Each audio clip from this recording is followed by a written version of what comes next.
नमस्कार, सीमाज बेस्ट किचनमध्ये तुम्हा सर्वांचं खूप खूप मनापासून स्वागत आहे। तर आज मी बनवते काळ्या वाटणातील अंड्याचं कालवण। अगदी साध्या आणि सोप्या पद्धतीने, ते पण मटणासारखी रेसिपी बनणार आहे। चला तर रेसिपीला सुरुवात करूया। तर इथे मी सुकं खोबरं घेतलेलं आहे, 2 टोमॅटो, 1 कांदा आणि लसूण घेतलेला आहे। तर तुमच्या क्वांटिटीनुसार तुम्ही इथे साहित्य घेऊ शकता, जेवढी तुमच्या घरी लोक आहेत त्या पद्धतीने ते साहित्य घ्यायचं आहे। तर इथे मी फक्त थोड्या 4 लोकांसाठीच इथे भाजी बनवत आहे अंड्याची। तर आता आपल्याला काळं वाटण बनवायचं आहे। त्यासाठी इथे मी खोबरं घेतलेलं आहे सुकं। तर जाळीवरती ठेवून आपल्याला दोन्हीही बाजूनी खरपूस असं खोबरं भाजून घ्यायचं आहे। तर बघू शकता असं आपल्याला हे खोबरं भाजायचं आहे। तर खोबरं आता भाजून घेतलेलं आहे। तर नंतर आपण इथे आता कांदा भाजून घेऊया। तर कांद्यावरची जे वरचं टरपल असतं ते काढलेलं आहे आणि थोडासा फोडलेला आहे, म्हणजे आतून पण आपला हा कांदा भाजला पाहिजे। तर दोन्हीही बाजूनी आपल्याला कांदा खरपूस भाजून घ्यायचा आहे। तर हे काळं वाटण अतिशय टेस्टी लागतं अंड्याच्या कालवणमध्ये, कारण की मटणाची जशी रेसिपी बनवतो तशाच पद्धतीने ही मी आज अंड्याचं कालवण बनवणार आहे। खूप छान टेस्टी लागणार आहे अंड्याचं कालवण। तर आता कांदाही भाजून घेतलेला आहे आणि आता टोमॅटोही भाजून घेऊया। टोमॅटो भाजल्यामुळे खूप छान टेस्ट येणार आहे आपल्या कालवणाला। तर आता हे मस्त आपलं सर्व भाजून झालेलं आहे, कांदा, टोमॅटो आणि सुकं खोबरं। तर आता आपण ह्याच्या फोडी करून घेऊया।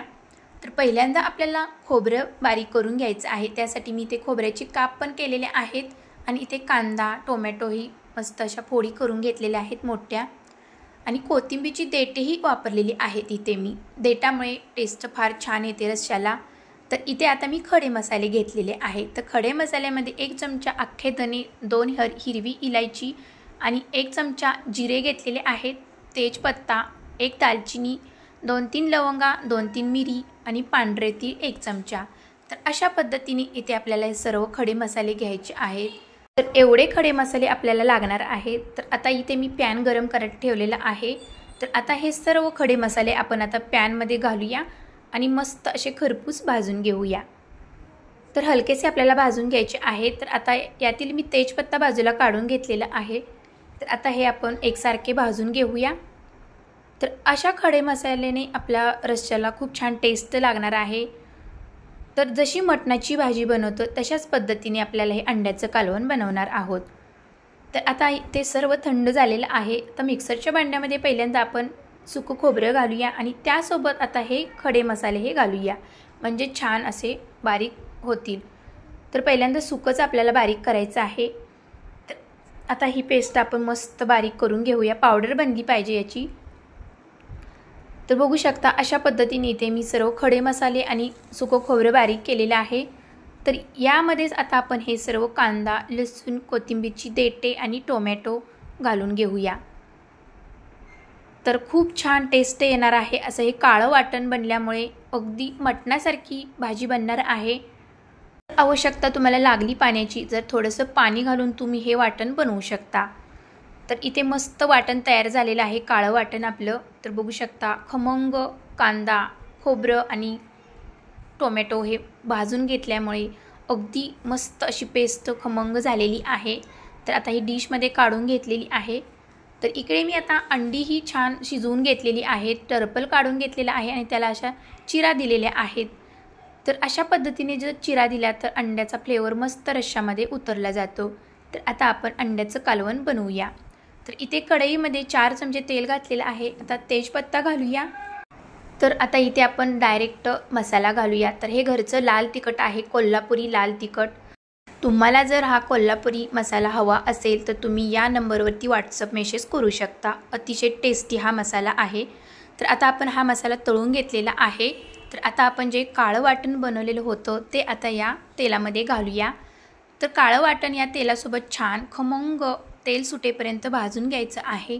तर ही पेस्ट भाजण्यासाठी खूप काही वेळ लागणार नाही, कारण की आपण गॅसवरती कांदा, खोबरं, टोमॅटो भाजून घेतलेलं होतं, त्यामुळे वेळ फार लागत नाही। तर ही ग्रेव्ही छान शिजण्यासाठी लगेचच यामध्ये मी थोडंसं पाणी घातलेलं आहे। थोडंसं पाणी घातल्यामुळे ग्रेव्ही छान सुटते आणि तरी पण मस्त सुटते। तर अशा पद्धतीने इथे आपली मस्त ग्रेव्ही शिजत आहे, बघू शकता।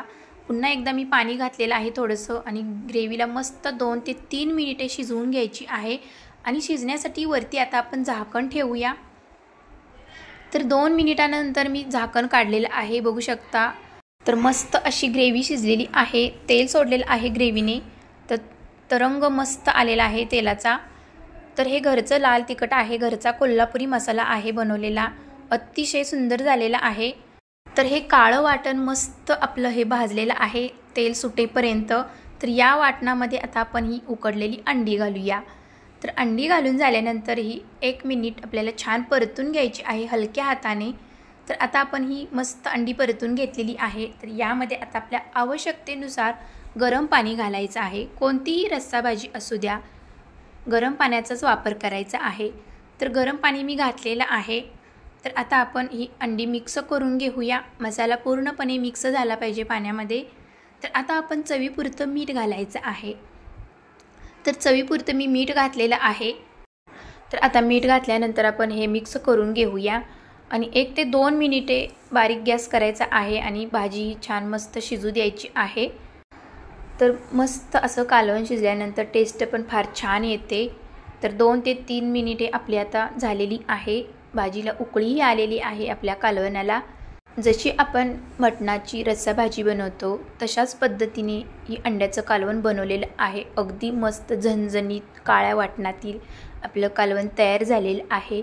तर हे अंड्याचं कालवण तुम्ही भाकरीसोबतही खाऊ शकता किंवा चपातीसोबत भातासोबतही खाऊ शकता। अशा पद्धतीने मी काळ्या वाटणातील अंड्याचं कालवण बनवलेलं आहे, अतिशय टेस्टी झालेलं आहे। तर ही रेसिपी तुम्हाला कशी वाटली नक्की कमेंटमध्ये सांगा।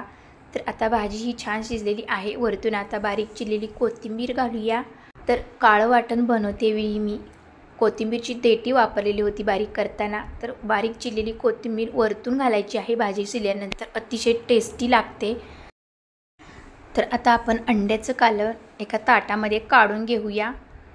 तर या अंड्याच्या कालवणाचा तुम्ही रस्सा बघू शकता, मस्त अशी तरी आलेली आहे आणि थिकनेसही तुम्ही या कालवणाचा बघू शकता, मस्त असा दाटसर झालेला आहे आणि तरी मस्त आलेली आहे, अगदी झणझणीत।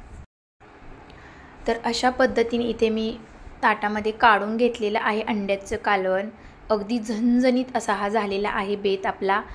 तर रेसिपी आवडली असेल तर चॅनेलला माझ्या लाईक शेअर सबस्क्राईब करायला विसरू नका आणि बाजूला जे बेल आयकॉन आहे त्यावरती क्लिक करायला विसरू नका, म्हणजे माझ्या नवीन रेसिपीचं नोटिफिकेशन तुमच्यापर्यंत लवकर पोहोचेल। तर भेटूया अशाच नवनवीन रेसिपीमध्ये, तोपर्यंत मस्त खा आणि स्वस्थ राहा। थँक्यू।